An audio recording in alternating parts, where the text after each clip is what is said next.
Hey guys, welcome back to my channel. I'm going to be taking you through a workout that will murder your glutes, okay? So this is about time under tension as well as heavy weights. So I do start with a dedicated warm-up. You have to be very intentional as it relates to your warm-up. So I recommend banded side-to-side steps. People with them square booties or hip dips will recommend putting a band on your thighs. Don't do that. If I ever see you with a band around your thighs, I will hit you in your face. I hate to see it. But when you put the band around your thighs, guess what you're targeting? Your quads and hamstrings. So stop doing that. When you put the band around your calves, that glute has to be activated. The glute has to start working. So I don't suggest doing it around your thighs. There's nothing good coming from a band on your thighs, okay? I mean, never. There's never a time where band work on your thighs lets your glutes take the show. And I also recommend activations like this before any lift because a lot of y'all with sorry, I got really loud, got passionate. A lot of y'all with hip dips and stuff, your body has been trained to work out a certain way, so your body literally gets mad at you for trying to force it to do certain things, and then it just forces itself to do the weird stuff, the hip dip stuff. So glute activation targets that muscle and warns you and lets your body know that's what you're going to work today, you're going to learn today, okay? And then from there, if you're going to do full body exercise such as barbell, warm up with the bar. Don't just go in with weight. You got to tell your muscles where you want to go. So right here, I'm thinking of pushing my booty. I'm thinking of my upper glutes. I'm thinking of them. I'm not just pushing. The more you think of it, the more your body is scanning for that sensation. It's like, okay, so where does she said her booty. Okay, let me go find her booty. Right.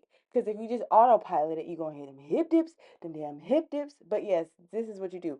You do the good mornings and then you go straight into these warm up squats. And I go low. I recommend taking a shower before the gym in general for your smells. But outside of that, oh my God, it loosens up your muscles tremendously and you can squat so deep. Like this is the deepest squat ever. And it's because I took a shower. But yes, then I recommend going in with a lightweight for good mornings. This is going to hurt initially. Like the first time you ever do it, it's going to be so painful. But if you do it over and over again, it won't be. And it's so good. Look how the contraction is. Always look at the contraction of my glutes because you'll see that this muscle is being targeted in my quad dominant self. And you got a quad dominant issue as well. So this will help you too. Next, I move into a second round of the same movement with the same weight.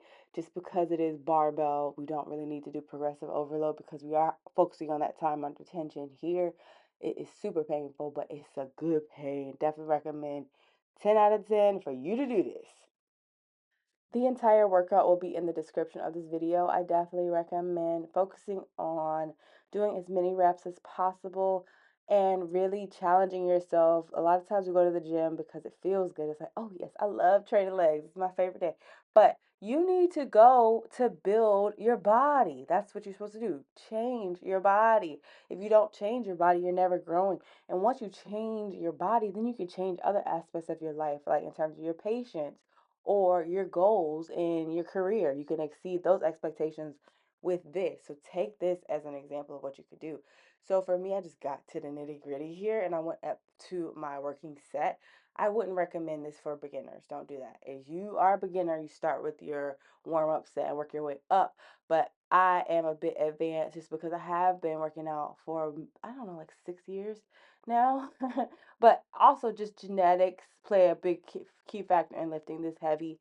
Like I've never done 4 plates before this day, but I was like, let me just hit 4 plates and see what that thing do. What that do for me. And I was hitting that. Like form was there.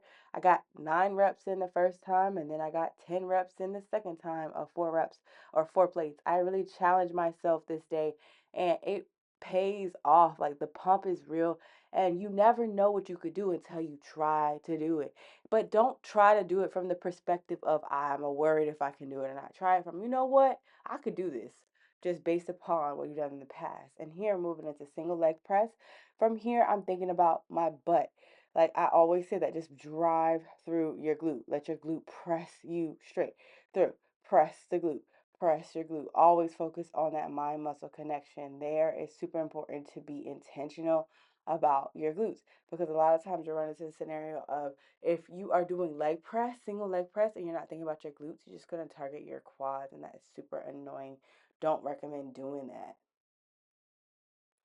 Next, we're moving into really heavy good mornings. Okay, you see the pump from them hip thrusts. That pump was real. That's what I'm saying. If you want to see results, you have to shift a part of your workout. So instead of good mornings, we're actually doing heavy reverse squats, which I think you could do this on a Smith machine if you don't have this machine, or you could do this there's several different areas in the gym. If you had a barbell, you could do front exertion squats and stuff.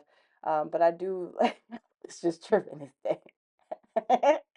This is extremely challenging. If you have a hack squat machine and you try 3 plates with good mornings, you're like, what the heck is wrong with her? I was on one. I don't know why, but I hit that motherfucker. And I recommend y'all hit that too if you do have a hack squat.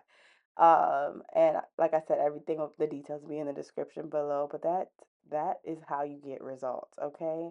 As you saw in the beginning of the video, we had little booty and the big booty occurred at the end, okay? From there, we always finish off with cardio. I recommend 20 minutes of cardio to finish your leg day. And people are like, oh my God, that's a lot. My legs are going to be sore. No, the next day they're going to be sore. So the last thing you want to do the next day is to hit cardio, because then you'll mess up your progress. I remember talking to this guy in my younger year, and he was like, after leg day, take a rest day. Don't do nothing the next day, because you really want your muscles to be repaired. And he was right.